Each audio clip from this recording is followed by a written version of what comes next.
Good evening, people. Welcome to Demetric Cinema. Your hostess with mostest. How's everybody doing today? Hope everybody had a good weekend. Hope everybody had a good week. You know what I'm saying? And I am back again. Today we're going to be talking about the Penguin. Haha. One of Batman's ultimate greatest villains of all time. He's not the Joker, but he's second. The Penguin. They have a TV show, The Penguin, on HBO Max. Stars Colin O'Farrell. Uh, he portrays as a penguin as he did in the last Batman film. So yeah, he the show gets really interesting or whatever. Colin O'Farrell, you know, is nominated for Academy Award for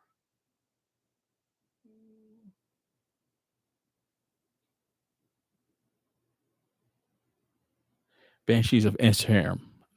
Never seen that before, but really good movie. From what I hear, you know. So Colin O'Farrell, um, he plays crime boss.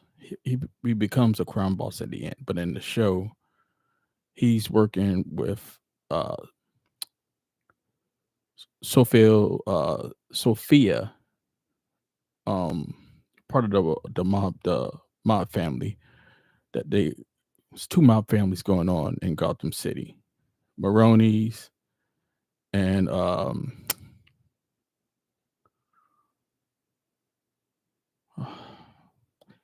know it's Sophia. I have to get back to you with that one.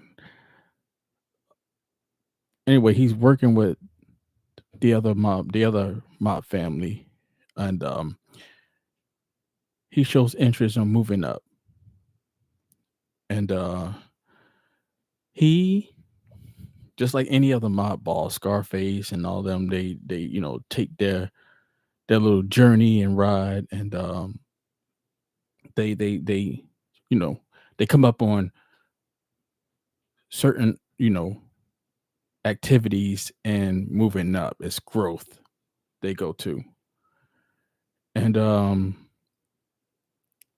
so yeah, so he's basically he's um he's working with the boss that who apparently went to jail in the last Batman movie, and now he's working with her daughter to plot in on scheming and moving up because she feels she's not in the right place, and they treat her like she's just this daughter because they have somebody else taking over the family. And Oswald Cobblepot, Ozzy, he's like an underground gangster because now he works with that family, and he's like basically like a one of the henchmen, but he feels like he's more valuable and worth more than that. So um, Falcone, he works with Sophia Falcone, the Falcones, and the Falcones and the Maronis are two mob bosses organization that fighting over the city. So in between there is the upcoming of Penguin. He kills the son, um, and who was supposed to apparently take be taken up was supposed to took the father's place and take over the family. Well, apparently at the beginning of the show, he kills him, and not just to kill him. It's You'll see what happens. It's a thing that was said that drove Oswald under his skin, and he reacted to it. So he kills him, and Sophia, you know, she feels like he has something to do with it in the back of her head. So she's fishing around trying to find out what happened to her brother. So Phil Falcone is like, you know, putting everybody in a lineup to see who pretty much killed her brother. And she has a slight thing in the back of her head makes her feel like, you know, Oswald had something to do with it. Ozzy had something to do with it. So she goes on her little dramatic mission, but later on around episode 3, them two get together and she's like trying to she don't like the place she's at. She don't like the respect she's getting. She feel like she deserves more, and she knows Oswell is been kind of like supporting her a little bit, you know. But in the back of her head, she feels like he's trying to move up too. So she's feeding him from a stick. And you know, if y'all don't know, those of you who never came up on Batman comic books, Detective comic books, Penguin was always a mastermind criminal who highly intelligent and knew how to work his way to the top far as the crime families. He started off as doing crime around the city, then started working for some um, Falcone family, a little bit with Maroney family, and going back and forth, and then he ended up portraying and getting both organizations killed, going turning against each other, which he's kind of doing in his show. So you see where it's going, and then he ends up taking over. And then later down in the comic books, this fool turns around and runs for mayor. He's Donald Trump. So listen, I mean, you basically you read the comic books and you see, you're like, man, this is a unique thing. This is like an interesting character. And Batman is the only person that catches on to and knows who he is, because Batman knows everybody's background, because Batman's also a detective and not just an assassin hero. Dark Knight, he's also a detective. He's highly intelligent. Bruce Wayne's highly intelligent, and of course, he works with Alfred, and they solve crimes together. He also works with Commissioner Gordon, so he knows everybody. He knows not Jack Nicholson, Joker, um, Jack Napier. He knows his whole background. He knows, you know, he's a chemist and he's crazy, insane. When he was dropped into the uh the acid, whatever, it made him go crazy. But he was a chemist. He was smart before that, but he was also a comedian, a comic that would get picked on and get booed at his comics that he did at comedy clubs, and he went crazy once he was fell into that you know chemical waste, whatever he fell into. It messed him up, and he started going crazy, and he killed took down a mob himself, because the mob killed his wife. He took the mob down himself and took over their men and became Joker. Oswald, growing up as a kid, he was always deformed, nose, big nose. He was big kid, always had weight on him, was wobbly. They made fun of him. Kids made fun of him, called him Penguin. He got that name from school. He was into birds, and he was just that kind of kid. And then once he loved his mother because his mother loved him. He had 3 brothers. They all died different ways. So he was the only heir left. And it was just him and his mother. His father ended up dying. I think it was in an accident or something. And then so when he got older, he, and got into crime through the city, he took care of his mother. He was taking care of his mother. And then she passed away. And when she passed away, he went even crazier, you know. And Penguin kept clashing with Batman back and forth. He apparently he was one of the biggest crime bosses, like the master crime boss in Gotham.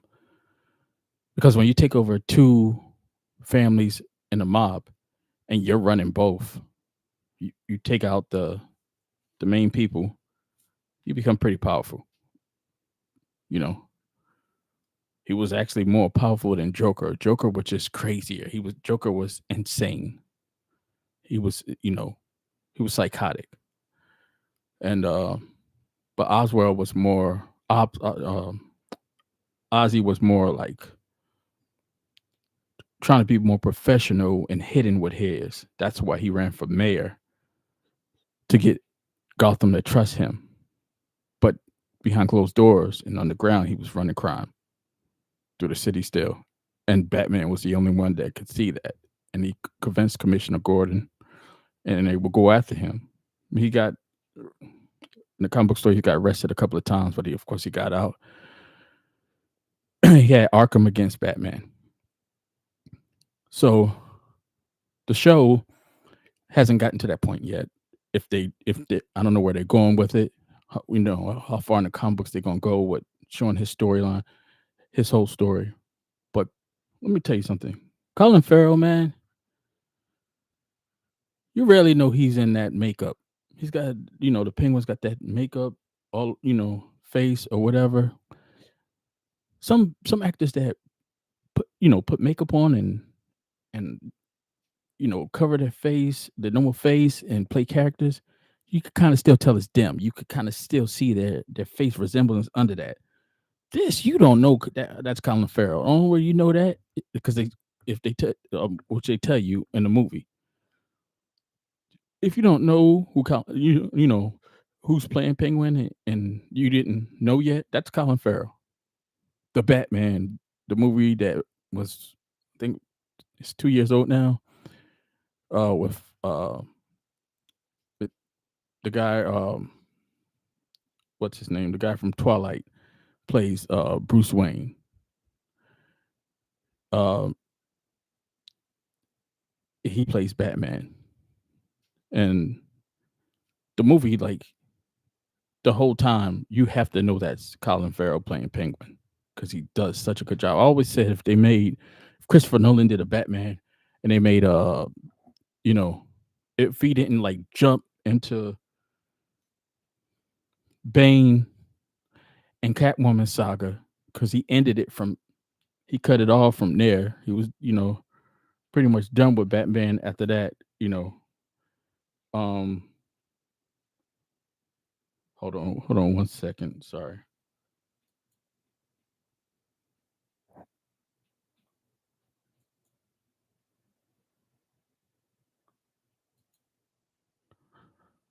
Computer issues again. Here we go. So you don't, if he would have did a Batman after the Dark Knight, which was uh Heath Ledger's Joker, I always felt like he should do Penguin and the Riddler. I felt like James Gandolfini would have been a great Penguin. You see him as Tony Soprano. You see how he, the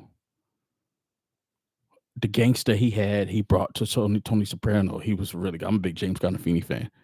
You see how he brought that to, you know, the whole Sopranos thing. And then I felt like, as far as the Riddler, anywhere from Leonardo DiCaprio to Johnny Depp, I thought would have been a great Riddler, you know, and that would have worked out for uh, Christopher Nolan's films.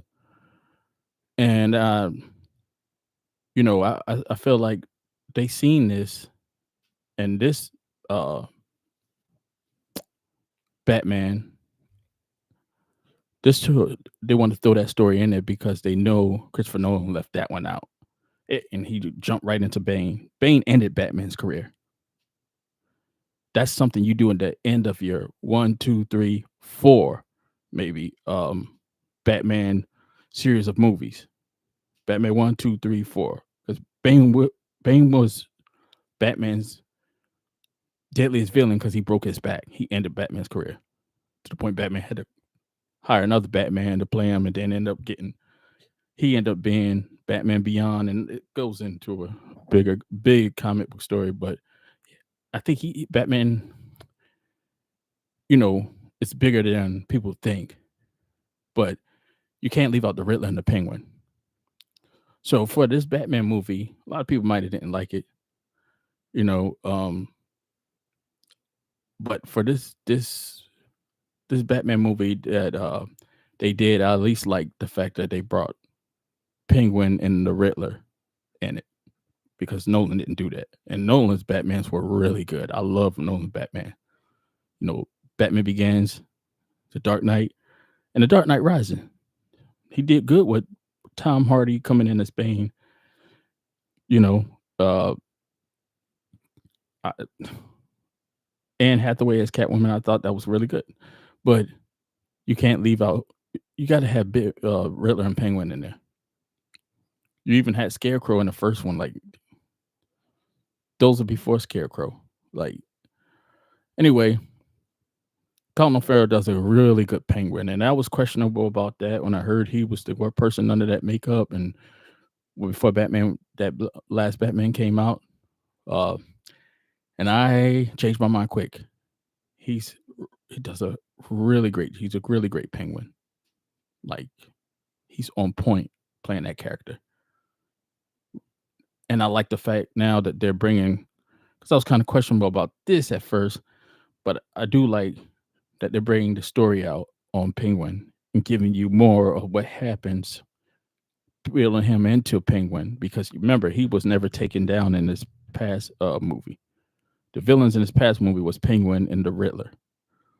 The Riddler was such a big problem going around Gotham with the killings that Batman and Commissioner Gordon couldn't really focus on taking Penguin down like that. Penguin was just in the mix of things. And yeah, you had that little collide with Batman and Penguin in a movie, but they didn't take him down. It was a chase and pretty much was it. So now they want get more into the thing. As I'm doing with the upcoming movie, I'm assuming he's gonna be in it, back in it, and what they want to do is show him becoming Penguin and getting ready for this movie coming up. Like, okay, now everybody knows how he became, who he is, and why he's Batman's biggest villain. So now it's just set into the new movie. You know, assuming the other villain's gonna be Joker, because at the end of the last movie, Joker's like talking to the Riddler in prison, and they're like, he's like, "You have a friend. I know who you are. You have a friend." And then they start laughing. That crazy psychotic love they have, begins.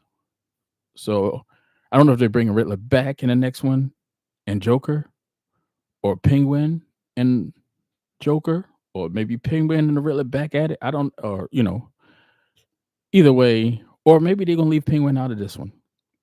Maybe that's why they're doing the show, his own show, because they're not gonna bring him in. The next one. I don't know. I'm just going off my, reading of what I think could happen. So this movie is really good. He finds a kid that these kids are like trying to break in his car or whatever. And he comes out, and the kid, he's gonna.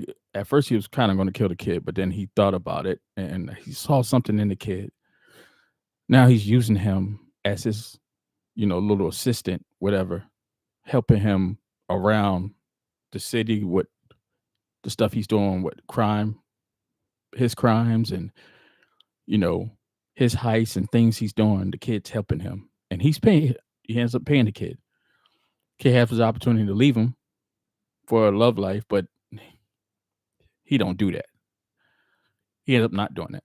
So Oz never kills him, which is good, because he shows a side of him that actually cares about something, another person that he, other than his mother. So you can see where this is going. This is going to be huge, and this TV show is getting really good each episode. Uh, I think you guys should definitely check it out. He's also, like I said, working with Sophia Falcone, and now they're going to start doing things together. And they got the drugs that are we got this drug that they're making, and they're trying to get it promote, so promote it pretty much on the streets, and they feel like they can make a lot of money with it. They're doing that on the side. At the same time, they're figuring out ways to set up the other parts of the Falcone, the head of the Falcone, set them up, and so they can take over. So this is it's really, really, really, really impactful. And when I seen it, I thought about it when I seen the previews of it, and I read about it online, and when it was coming out with it, I was, at the back of my head, I was like, oh man, HBO's doing these shows things too, and they're blocking, these movie franchises from going on from 1, 2, and 3. They're gonna start doing that. I don't like it. You know what I mean? Because I feel like now you're blocking Batman 2 or something, or Penguin from being back in Batman 2, maybe possibility. It just we don't need no distractions. Let them keep going on with that franchise. Like I said, I don't like the fact they keep redoing Batmans and Supermans, and every time we turn around, different cast, different actors. But this is Hollywood. This is what it's become. This is what you're gonna have to deal with. So we're gonna deal with it. Then we don't need no interruption, and because they're already messing it up by just redoing it. Franchises like this Batman world, that Batman world, that Batman world. This person was Batman, that person was Batman. And now that you make it multi-universe when you bringing them all together. No, man. Let this be the last Batman. That was that you do. I don't want to see. I don't want to turn around and see guy that played uh Darth Vader, young Skywalker, come back as Batman next time in a year, or you know what I mean? They just kick Ben Affleck in the head and say that you stay over there. Like, be consistent, man. And if the movie don't turn out good, then you make a part 2 or 3 and make that better. Stop redoing. Fans and the fan base of whatever the franchise you're doing, we have eyes. We see. You can't get rid of what was made on film or already on paper. Halloween, you had Halloween 1 and 2, and then you had that Halloween 3 that had nothing to do with the movie. Then you had 4 or 5, and then you had the Halloween H2O, and then you had the Halloween Resurrection, and then you turned around and Rob Zombie wants to tap into it, and and then now John Carpenter jumps back and I don't know, what was going on with these Halloweens. We're just gonna do it again, finishing it all, but it's gonna be 40 years later, and disqualify part 2 to all the way to Resurrection. Those movies, they didn't exist. This movie's gonna start from part 2. I mean, from part 1, and then end when I say, man, no, you can't do that, bro. It was already made. Already made. I get so upset, man, when I see stuff like that. You know what I mean? Batman. You had Tim Burton already. I get it. They leave the project. If a director leaves a project or whatever, don't want to do it no more, then it's killed. And fans out there want more movies from it. I can understand that in a way. You get a good director, but then that director needs to keep it going, or until they say it end. And when it ends, let it end. But then you keep bringing it back, bring it different, but they do it because they don't like how it ended and how it was going.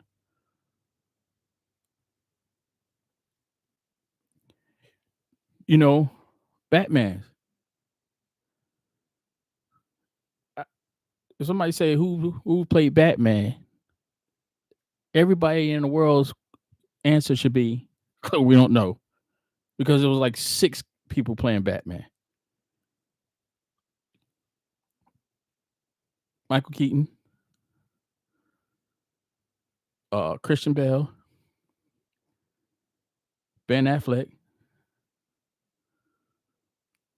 Edward from Twilight. I can't think of his name, and yeah, maybe four, I guess. But come on, man, you can't erase what we see. You can't control our minds of thinking. If there's something that was already done, we've already seen it. Then let it be. You know what I mean? Stop starting over.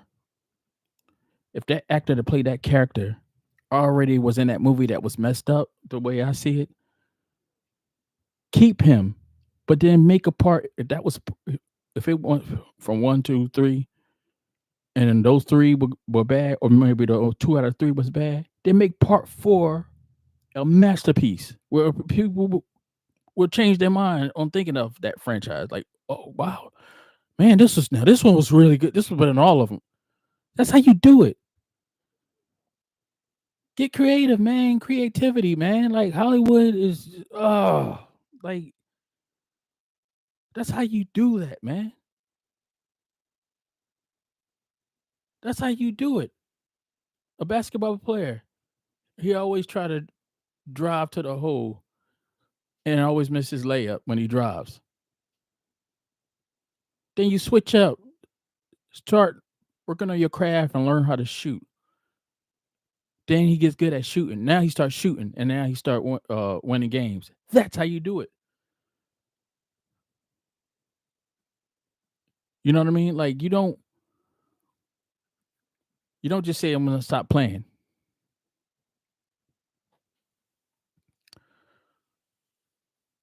I'm just saying, man. Um, I'm real passionate when it comes to Hollywood, and this is Hollywood's Armageddon. I always end up evolving right back to there's no creativity anymore. If the old school movies, and I'm not saying there's no good movies in the new world right now, there are out there, but barely. The 80s and 90s was all the creativity. Now, at least for franchises, there was, there were creativity, and we didn't disqualify what was put out there or bring multi-universe in it.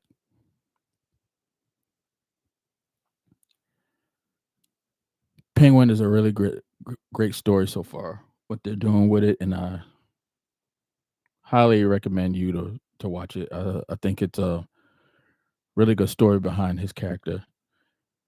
Like they don't get back in, they ain't got in details yet of him coming from a boy to teenager to man, of what he went through, but what they're doing about his story becoming up into the crime family, his rise to,